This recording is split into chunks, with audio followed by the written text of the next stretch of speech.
Hello and welcome to Talking Books. I'm Jill de Villiers. There are a lot of dicks in business, reads the cover of the book we're going to talk about today. But don't be the biggest dick, be the best dick, it continues. The book provides a first-hand account of the highs and lows of getting a startup business off the ground and keeping it going. My guest is Mike Sharman, and his book is The Best Dick, a candid account of building a $1 million business. Mike is the co-founder, CEO, and chief strategist of Retroviral. Welcome, Mike, and thanks for joining us. Thank you so much for having me, Joel. Let's talk about Retroviral. You turned 8 years old this year. Yes. Tell me about the business, what you do, and how it's changed over these 8 years. So what was really interesting is I was working in London for a couple of years between 2008 and 2010, and I saw the increased demand for digital communication. I was working in traditional comms at the time. I was obsessed with the launch of this new social network called Twitter, checking in on status updates on the tube and just seeing how people were engaging with it both in London and back in South Africa. CCOM launched, and there was a whole host of opportunities with what broadband would bring to the market, and I thought it's a better time than ever to go and launch something back in SA. And 2010 we launched Retroviral as a very niche business that focused on the amplification of content. We worked with the likes of Black River, who were famous for a lot of the Nandos campaigns at the time. We made one of the most famous dictator campaigns go viral. It got seen by 2 million plus people in 6 days, and that's was one of the real indicators that said we were onto something.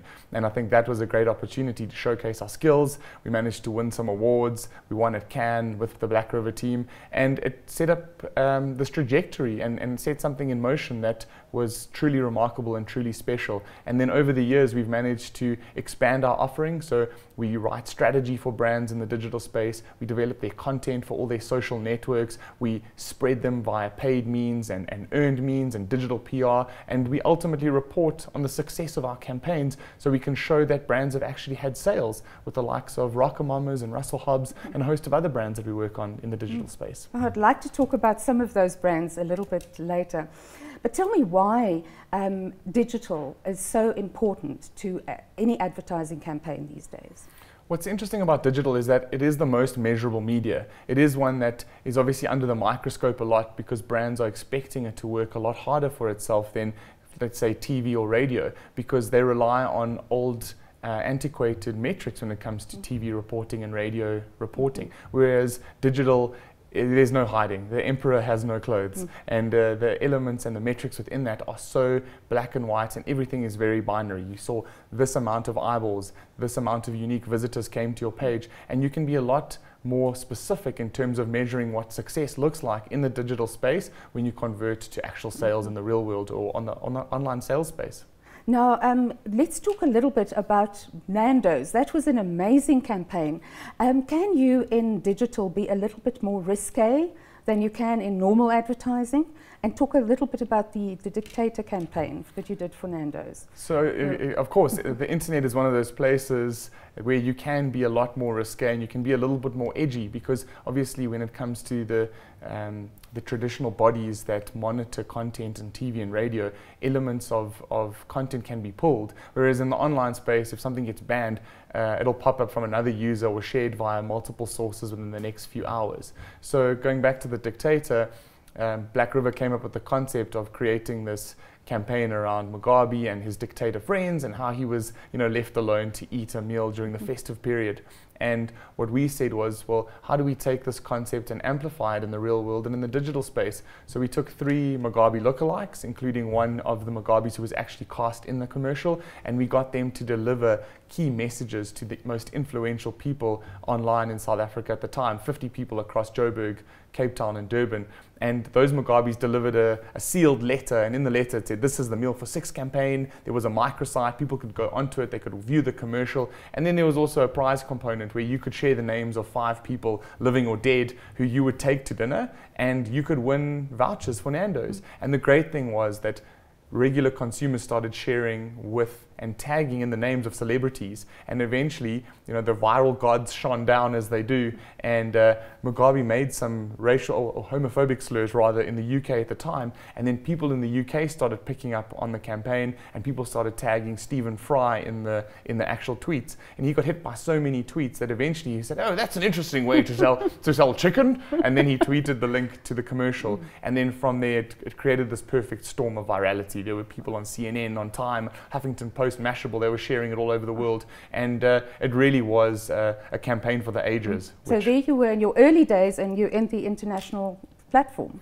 Exactly, and I think that's where we have been fortunate, is that because of the content that we consume, my obsession in the startup space is content and storytelling, love telling stories, watch a huge amount of YouTube videos and branded content, and for me, we've managed to work out the virality of business and the science of virality thereof. You know, a lot of brands and agencies say, "Oh, we want this to go viral." And what does viral actually mean? So for us, viral is about a mixture of eyeballs, but most importantly, sales. When you can marry those two things together, that for me is the true definition of viral.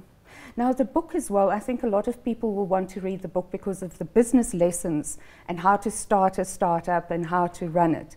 So you have lots of advice there. But tell me as well how you wrote the book, how you came around to writing the book. I had a very supportive publisher, Tracy McDonald, and she saw me speak at one of the marketing conferences that I spoke at, and she said to me, "I think you should write a book, Mike." And I said, "Oh, what kind of book?" She said, "A strategy book." I said, "Oh, boring."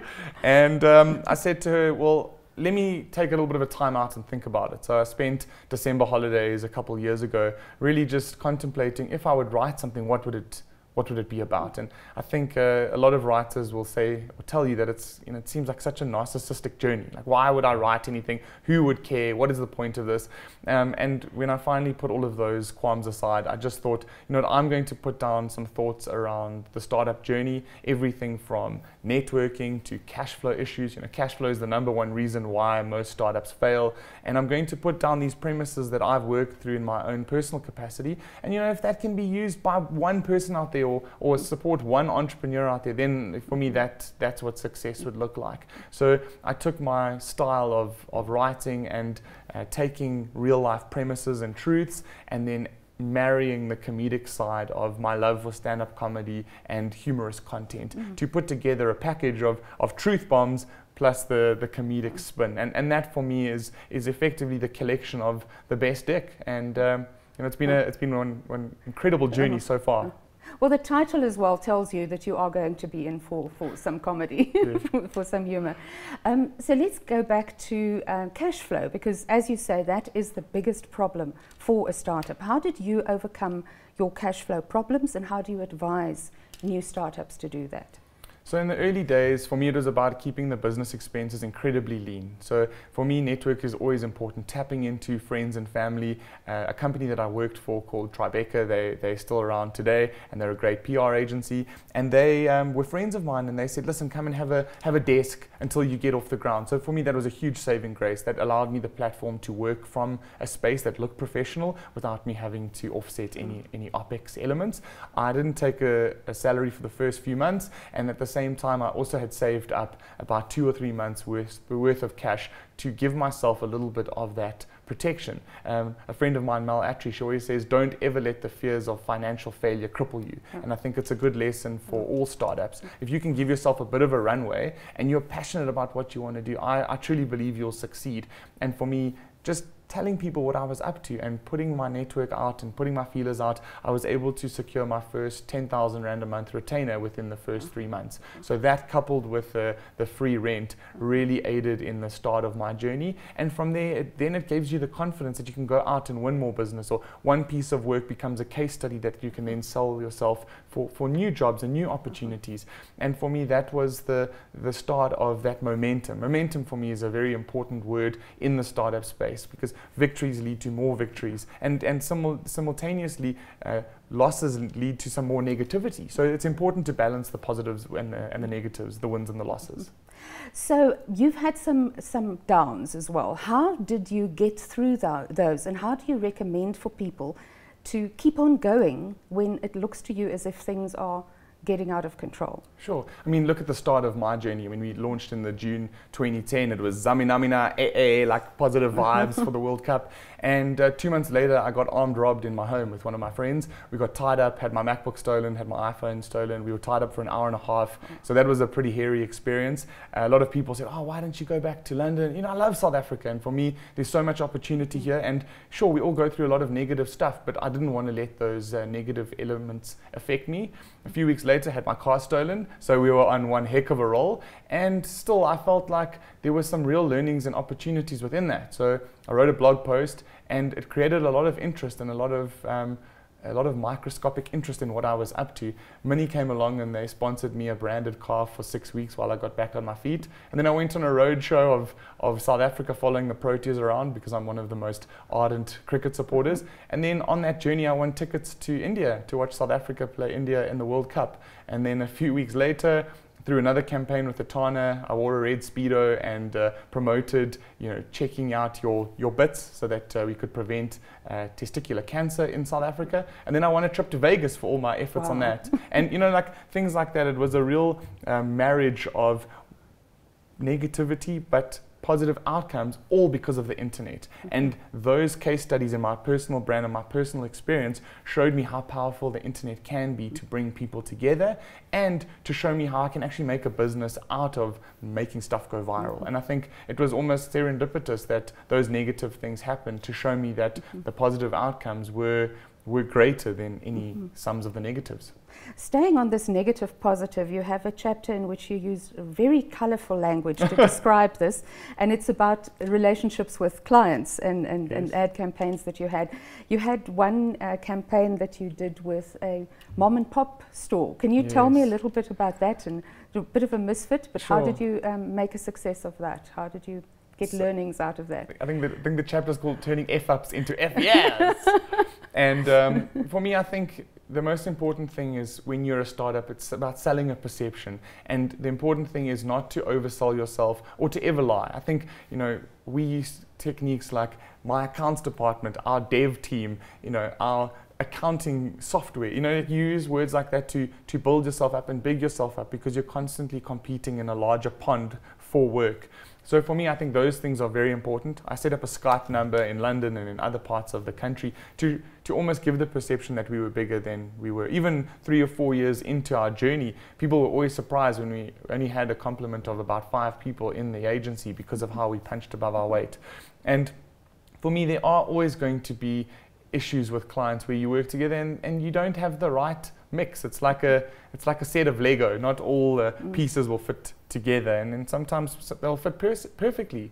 And in that instance, I think we kind of bit off more than we could chew. We probably took on a few more elements that we weren't ready for. In today's climate and in our current configuration of our mixture of creatives, designers, video content creators, we probably would have put out a magic product. But then back then, we didn't quite get the mix right. And I think we did our best to push it out there. But even in those challenges, we were able to maintain our relationship with those people in their personal capacity. Their business, fortunately, has grown from strength to strength. And for me, I think that ultimately, as long as you're not burning bridges and you're not being malicious with your outputs, I think that's a very important lesson for all startups in order to maintain those relationships, because it's a very small industry, it's a very small country.